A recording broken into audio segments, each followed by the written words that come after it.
السلام عليكم ورحمة الله وبركاته. ازيكم يا حبايبي، عاملين ايه؟ يا رب تكونوا دايما بخير يا رب. احنا النهارده هنعمل شويه رز بشعريه كده زي كل البيوت، يعني حاجه سهله مش معجزه ولا حاجه، بس انا بحب اصور كل حاجه معاكم عشان تقولوا لي دايما رايكم. وكمان في بنات لسه صغيرين، لسه طبعا مخلصين دراستهم بتوع الثانويه العامه، اخر يوم لهم النهارده في الامتحان، ربنا معاهم يا رب وينجحهم جميعا.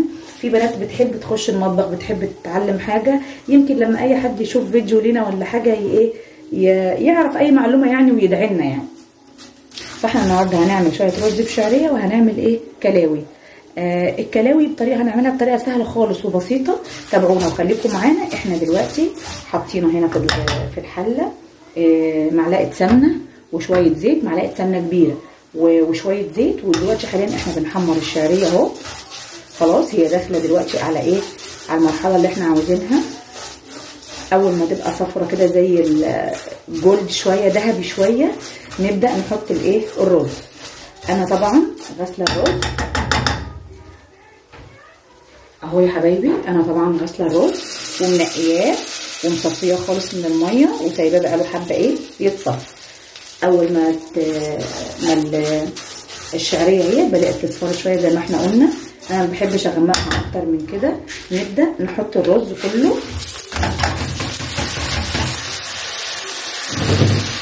اهو ونقلب شويه ونحط مقدار الميه ده نص كيلو رز عليه تقريبا ربع شعريه او اقل من ربع شعريه شويه. نحط بقى مقدار الميه بتاعنا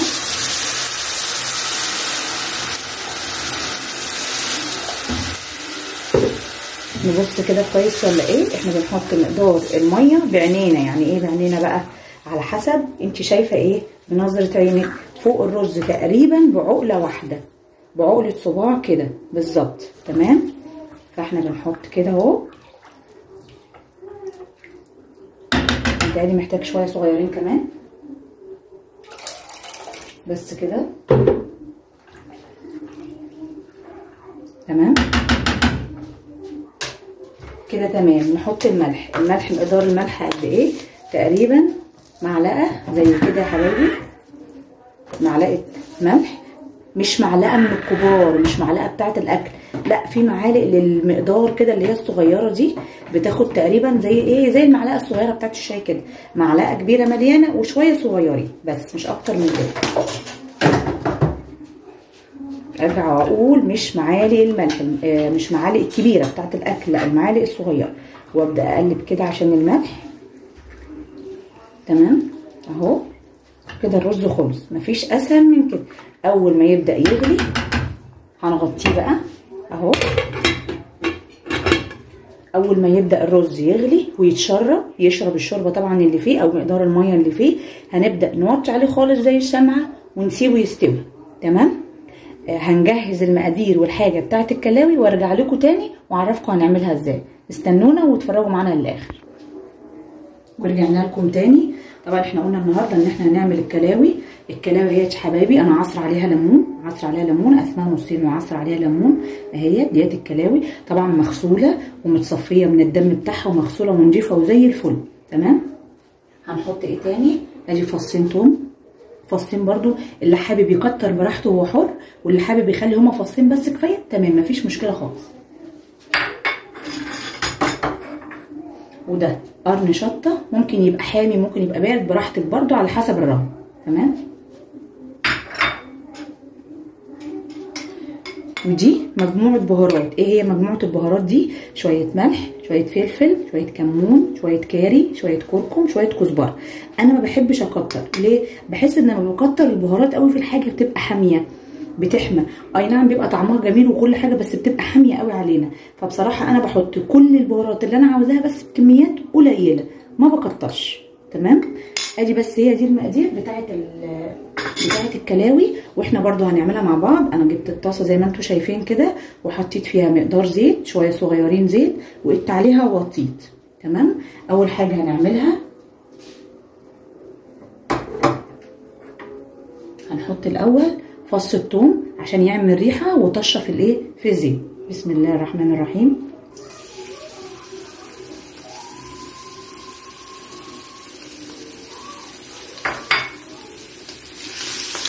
ادي الثوم. طبعا احنا مش هنخليه عشان ما يتحرقش، مش هنخليه يتحمر قوي ويتحرق، لان طبعا لسه هياخد سوا جوه الايه، هياخد سوا جوه الكلاوي. تمام كده. وننزل قرن الشطه عليه برضو تديله طعم وريحه.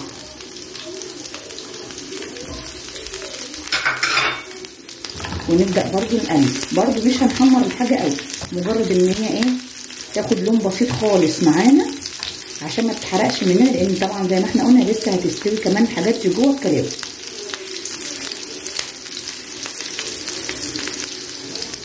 متنسوش يا جماعه تدعمونا بلايك، تشتركوا في القناه، تفعلوا زر الجرس عشان باذن الله نكبر بيكم ودايما يوصل لكم مننا كل جديد.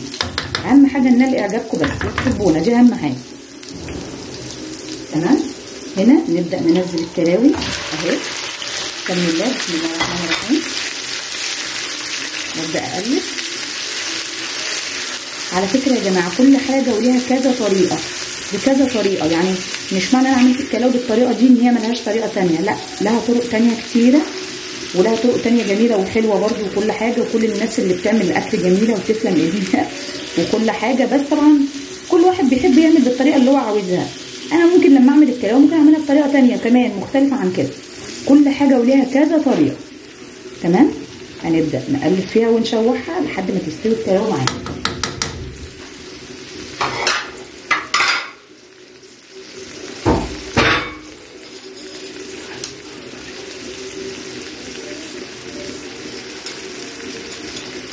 هنا نبدا نحط مجموعه البهارات اللي احنا قلنا عليها المشكله اهي كلها اهي. تمام كده.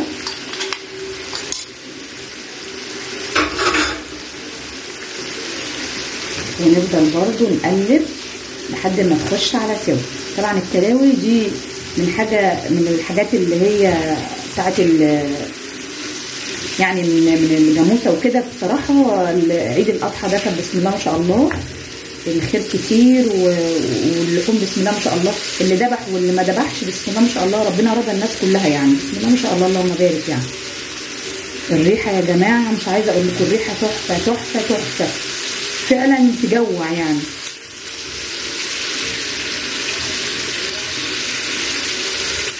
اهم حاجه نلاقي اعجابكم زي ما قلت لكم يا جماعه، ما تنسوش تدعمونا وتشتركوا في القناه عشان نكبر بيكم.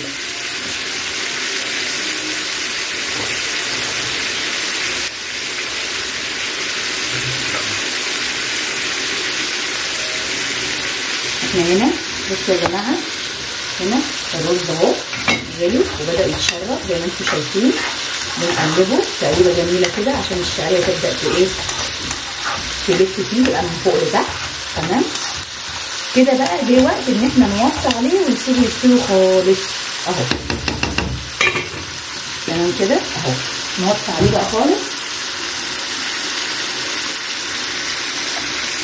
كده. وطينا عليه هو كده بدا يتشرب اهوت خالص، والحمد لله بسم الله ما شاء الله شكله هيطلع جميل وريحته كمان جميله ومشهيه بسم الله ما شاء الله. كده بقى نغطي عليه ونسيبه يستوي. لما يستوي خالص ويطلع برضه هوريكم النتيجه النهائيه بالرز باذن الله. هنا بقى احنا رجعنا تاني للكلاوي اهو، قلب فيها. ريحتها يا جماعه بسم الله ما شاء الله بألف هنا وشفا، تحفه تحفه تحفه.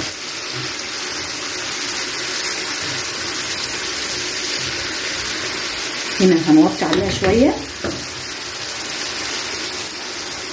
اهو. ليه هنوطي عليها شويه؟ عشان تستوي براحتها، لان الكلاوي مش زي الكبده ما بتاخدش وقت في السوا. يعني الكبده بسم الله ما شاء الله تقلبتين وتشويحتين بتلاقيها استوت خالص، اما الكلاوي فيها ايه يعني فيها شديده شويه فبتاخد وقت شويه على ما بتستوي. طبعا اللي نازل منها ده صوص، الصوص ده من الزيت ومن الحاجات اللي احنا حطيناها في الاول طبعا، وحطينا التومه زي ما احنا قلنا، بنحط التوم ونحط قرن الفلفل. مجرد بس اول ما تبدا الحاجه تاخد لون بسيط مش تتحرق مننا عشان تستوي معانا جوه الكلاوي، اول ما تاخد لون بسيط خالص ابدا انزل عليهم بالكلاوي. تمام كده. هنحط عليه شقشاق ميه بسيط مش كتير، بسيط عشان تستوي معانا، شقشاق ميه بسيط خالص. ونوطي عليها ونغطيها. اول بقى ما تبدا تتشرب معانا هنتنينا طبعا نقلب فيها عشان ما تشربش ميتها وتتحرق. اول ما تبدا تتشرب معانا هرجع لكم تاني واوريها لكم واوريكم النتيجه النهائيه. خليكم معانا يا جماعه واصبروا معانا لحد اخر الفيديو. وطبعا احنا زي ما احنا قلنا احنا غطينا الرز وغطيناه اهوت لان هو خلاص اتشرب. ان شاء الله باذن الله هنرجع لكم تاني واوريكم نتيجه الرز النهائيه ونتيجه الكلاوي.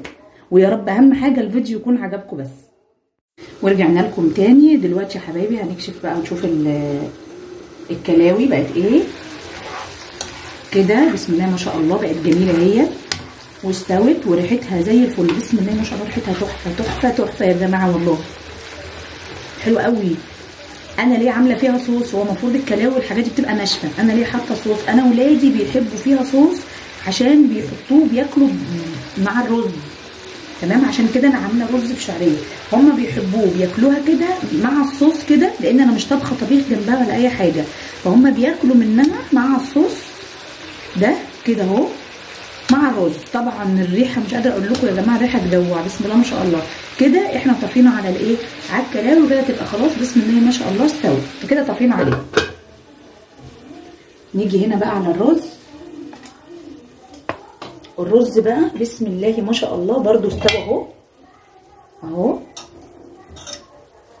ما شاء الله، اللهم بارك ما شاء الله. رز جميل واستوى ومفلفل ما شاء الله زي ما انتم شايفين كده. هقول لكم بقى تكايه صغيره دي مني ليكم كده لوجه الله. طبعا احنا دلوقتي الرز استوى اهو تمام. عملنا طبعا رز بالشعريه المعتاد العادي جدا. الرز استوى، بنعمل ايه؟ اوقات واحنا بنغرف الرز بنلاقي فيه في الجوانب والحروف رز لازق وساعات في الارضيه.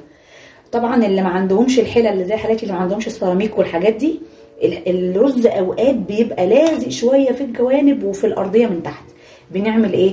بعد ما الرز بيستوى والنار قايد عليه زي ما هو، احنا بنحط معلقه ميه بس في النص صغيره زي ما انتم شفتوا كده، معلقه واحده بس ميه، وبنقوم مغطيين الغطا كده. كل ده لسه الشعله قايده زي ما هي. بعد ما حطينا معلقه الميه دي هنستنى اقل من دقيقه، بتاع نص دقيقه يعني، حاجه كده لا تذكر، تمام؟ ونقوم عاملين ايه؟ نقوم طافيين النار. طب معلقه الميه دي ليه؟ انا شفتها من شيفات كبار، معلقه الميه دي بتشيل لو في رز لازق في الجوانب او في الارضيه من تحت، وانت بتفرغي الرز في الاطباق هتلاقي مفيش اي حاجه خالص في الجوانب. معلقه الرز دي مش هتعجن الرز ولا اي حاجه خالص زي ما انت متخيله. معلقه الرز دي هتتشرب حالا في ثانيه من الرز لان الرز سخن، وهتبص تلاقي الجوانب والحروف مفيش فيها اي حاجه لازقه. وادعوا لي يا جماعه، ما تنسوش تدعوا لي. وزي ما قلت لكم يا رب بس اهم حاجه الحاجه اللي احنا بنعملها تعجبكم وتنال اعجابكم. وبتمنى من ربنا كده ان انتوا تدعمونا وتشتركوا دايما في القناه وتكتبوا لنا كلام كويس يشجعنا. وان شاء الله باذن الله نشوفكم الفيديو الجاي. السلام عليكم ورحمه الله وبركاته.